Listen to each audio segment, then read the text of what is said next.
know Cal's media has waited a long time, so don't be shy. Come head right up. Coach, how's it going? Good.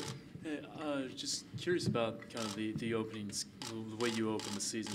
Getting a lot of flying, going to China 10 days later, you're playing in Brooklyn. Just your thoughts on that schedule, and then you have the 2 games at home in between those. Well, it's going to be a lot of travel, obviously.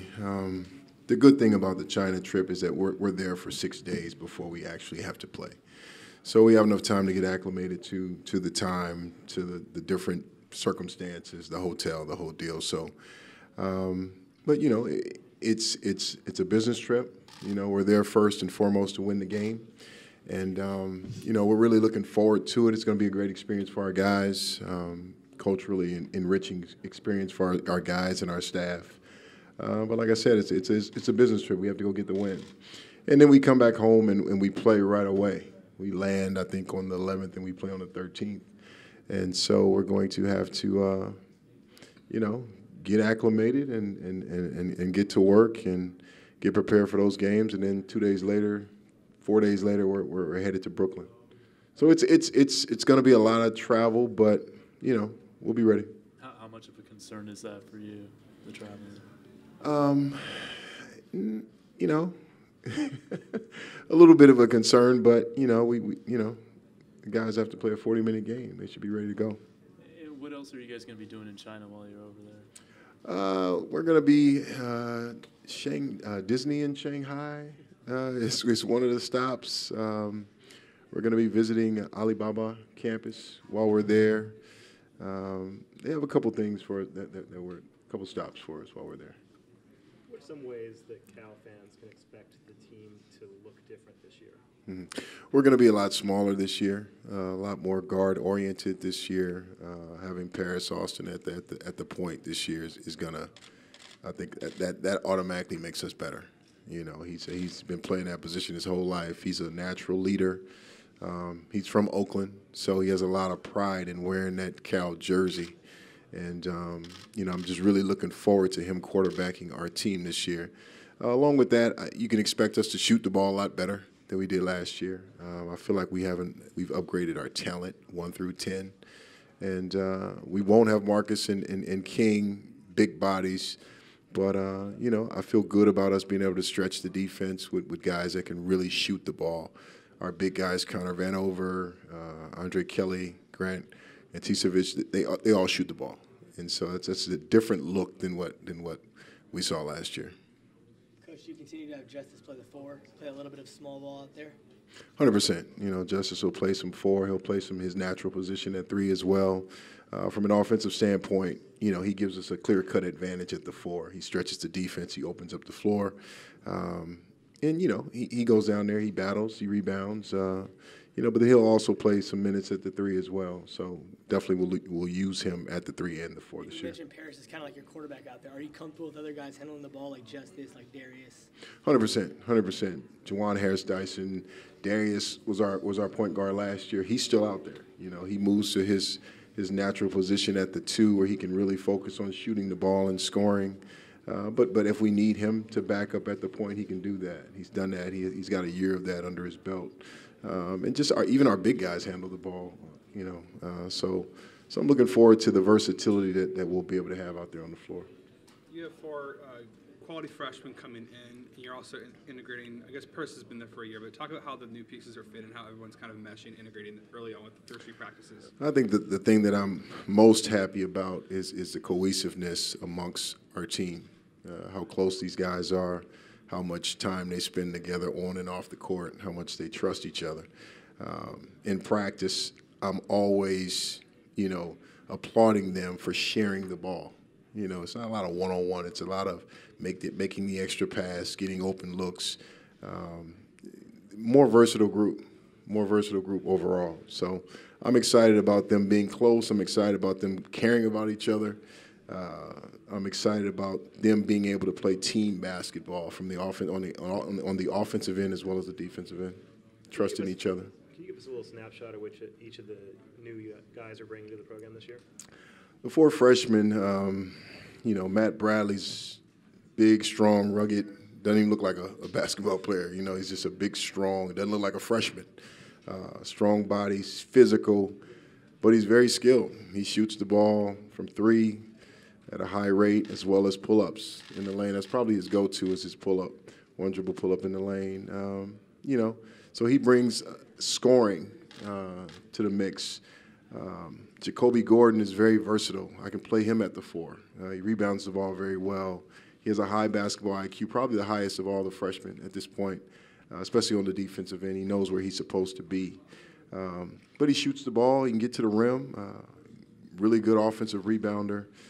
He has good size. Andre Kelly's our biggest body, you know, 6'8", 6'9", 260. He's physical. He's strong. You know, he has a scorer's mentality for big. He knows how to score. He feels very comfortable facing and scoring as well as back to the basket scoring. And then Connor Vanover is just kind of, you know, I've never really coached a kid like this. He's a 7'3" kid that really, really shoots the ball. You know, he has great range, great touch around the rim. He feels more comfortable facing up than he does with his back to the basket. I think as he continues to gain weight and add strength, he'll feel more comfortable with his back to the basket. But he's a 7'3" kid that really, really shoots the ball. So I'm excited to see what these guys all bring this season. Have you managed to get Connor to gain any weight? We have. I think when he got to campus, he was 208, 209, and he's up to 221 at this point.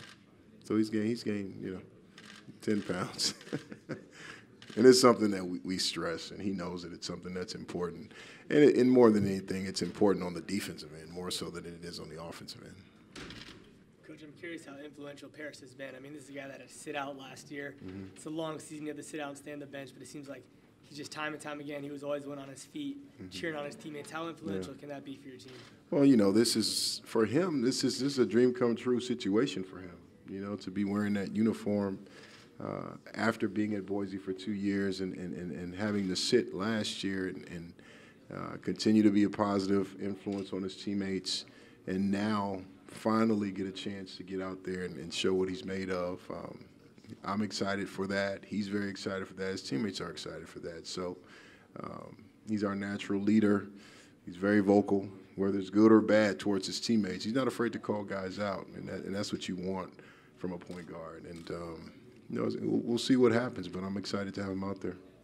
With a couple of exceptions, you have a really young team to work with, a lot of freshmen and a lot of sophomores.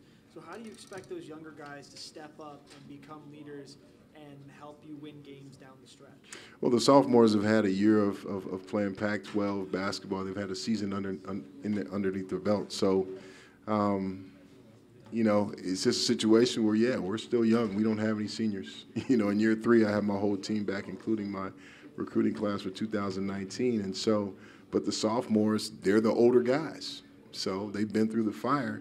So they have to help, you know, bring the freshmen along and encourage those guys, teach those guys, because they've been through it. So although we're young, you know, we still got to have leaders. And so I'm calling upon Justice Sewing to be that guy. He's demonstrated that he can lead and be more vocal than he was last year. He's our returning leading scorer, 15 points a game in Pac-12 play. He's very talented.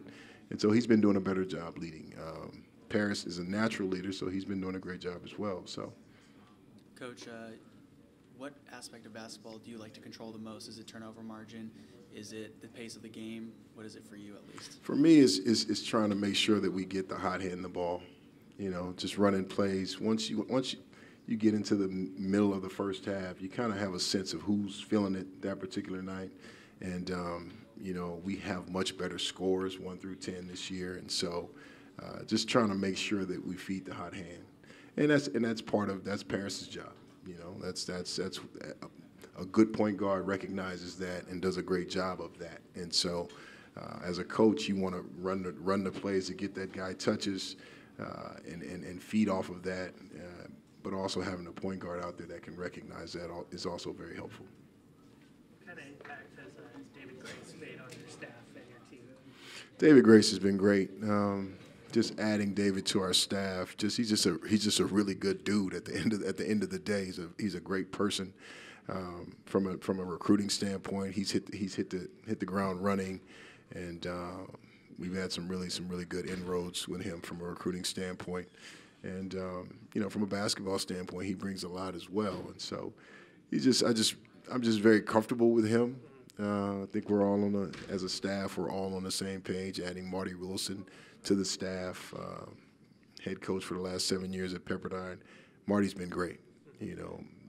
Marty coaches my defense, and he's been phenomenal. And I just think just the overall staff connection is there, and I'm very happy about that. Can you talk about Darius McNeil? What do you expect from him this year, especially since he'll now be able to play his more natural position at the 2 with Paris sliding to the 1? Well, Darius is more comfortable shooting the ball, being a scorer, and so being able to play him where he's more comfortable, I think, is really going to help him have a great season. Last year, obviously he knocked down a bunch of threes, breaking the freshman three-pointers made record last year, and so now he has, he's going to have more opportunity to play to his strengths, and looking forward to him having a great season. Is Darius going to be the primary backup to Paris at the 1? 100%, yeah, I would say so. With the newcomers, have there been any surprises or anyone who's really stood out to you? I knew that Connor could shoot the ball, when I recruited him, but to actually see it in practice and see it against competition consistently day in, day out, in shooting drills, in live play, has been, it's been fun, more than anything. To just see a big guy out there that can shoot the ball like that. So I would say that that's been the biggest surprise. As you guys are gearing up toward your first exhibition game, are you guys kind of where you want to be at the moment in terms of conditioning and whatnot? I don't know. As a coach, I don't know if you ever feel like you're where you want to be. You always feel like there's more to do, more to put in, more to learn, more to sharpen up. And so we're working, we're teaching. And my approach this year is just to slow things down a little bit. Last year I was really, I wanted to put my system in, offensively, defensively, and this year we're just slowing things down, We're going to get good at what we're doing. We're gonna slow down and just look at every single piece of it and just really get good at what we're doing from an offensive standpoint and a defensive standpoint. Juwan Harris-Dyson had a rough year last year, just did all the weight. He lost the illness. Now that's behind him. Just talk about how much it's going to help you guys to have a full, healthy JHD in the lineup this year. It's going to help us tremendously to have him be who he is from the start. You're talking about a kid that plays both sides of the ball. He's our best defender. He takes a lot of pride in his defense. It's something that's kind of his calling card, to be a great defender. And so him being able to start the season off last year, he lost 20 pounds. He went from 200 to 180. So by the time he gained the weight back late into the Pac-12 play, then we were all able to see who he is and how good he is. And so him being able to start the season off on the right foot is going to be great. I expect him to have a really good year. I asked both the guys what they were most excited for about this team, and they said chemistry. How have you kind of seen that play out in the locker room and on the court? Well, they're one of the closest teams I've ever been a part of, I've ever been around. And so when I talk about sharing the ball and making that extra pass, they love doing that. They get excited about doing that. And, so that excites me as a coach, that I have guys that care enough about each other, and it's not about them, it's about us. And so, I just think that that's going to help us in the long run, in the short term and long term. And hopefully you'll see shooting percentages go up because we'll make that extra pass to get the open look. How much of an emphasis, I don't know how much you can say to this, but how much of an emphasis was there in scheduling California teams in your off-conference schedule? Yeah, it was something that I wanted to do.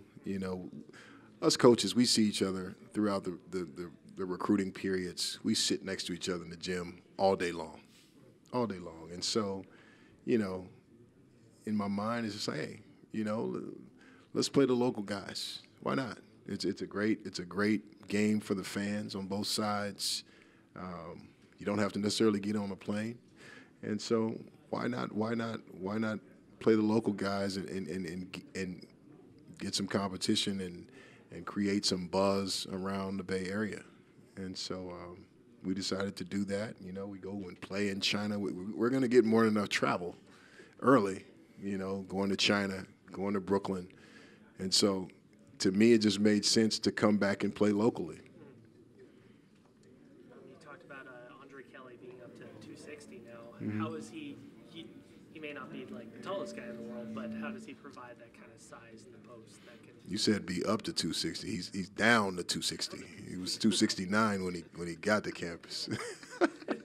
So he's down to 260, and he's in much better shape than when he arrived. And he's moving well, and he's more explosive. And you know, defensively, you know, he's going to have to guard ball screens and do those things. And so, you know, the better shape he continues to get in, the more he's going to be able to help us. Coach, you said when you were hired, you wanted to run, you know, the press and the 2-3 zone, and you know, last year's roster may not have been the best roster for that type of system. I was asking Justice back there, and he said this team might be the most versatile, you know, in terms of that. Do you feel like that system is better suited for this particular roster that you've put? Yeah, I mean, I feel like we have more interchangeable pieces from a defensive standpoint, which allows you to be able to do those things. You know, I don't think we'll ever get to the point where we're pressing the entire game anymore. You know, we're going to pick our spots, times to be aggressive, and you know, but I do think that the overall IQ of the team is a lot higher, which is what you need when you're trying to read offenses, you know, to play good defense. And so I just think that, you know, yeah, we have the versatility to be able to do that. Do you see the guys that have been with you for the year get a little bit of that uptick where they now know, hey, here's my 100%. spots? Yeah, 100%. I mean, they've had a chance to go through the season, reflect on it, digest it over the summer, and now we're starting to ramp back up into being able to play. And so, yeah, 100%. It's nothing that they haven't heard before or done before. It's